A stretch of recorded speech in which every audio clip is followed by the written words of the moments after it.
or Israeli politicians, their pressures are absolutely the opposite way. What were the security implications of coriander? No, absolutely, and that's the point, which is why it's important that you shift from a list that is based on item by item being added to that list for permission to go in, to a list that says, okay, these are the things that, as it were, have a security implication, otherwise things go in. The partial lifting of this blockade was inevitable, wasn't it, after the Americans especially put pressure on Israel?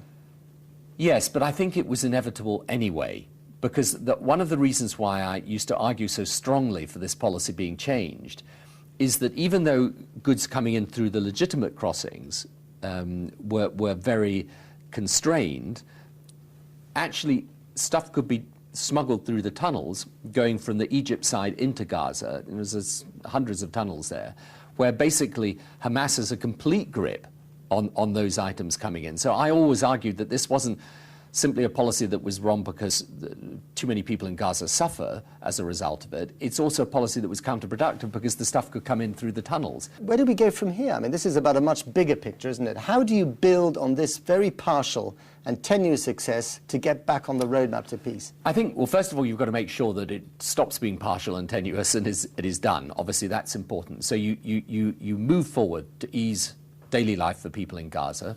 On the West Bank, where, of course, in the West Bank, things have been different because the Palestinian Authority is in charge there. Salam Fayyad, the Prime Minister, under the presidency of President Abbas, has been making big change there on the West Bank. There's growth rates of probably 10% on the West Bank at the moment.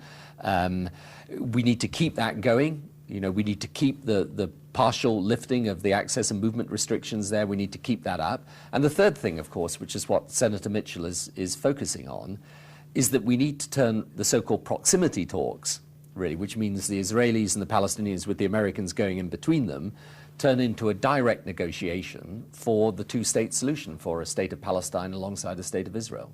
Just one more, and this one's on Iran. Are you confident, rather, that the Israelis will continue to stay on the sidelines militarily with these new sanctions that are in place? The prospect of Iran acquiring a nuclear weapon is you know, pretty much a red line for them. But I would say, frankly, that it should be a red line for all of us. I do not think it's sensible for any of us in Europe, never mind in Israel or America, or indeed in the Arab world.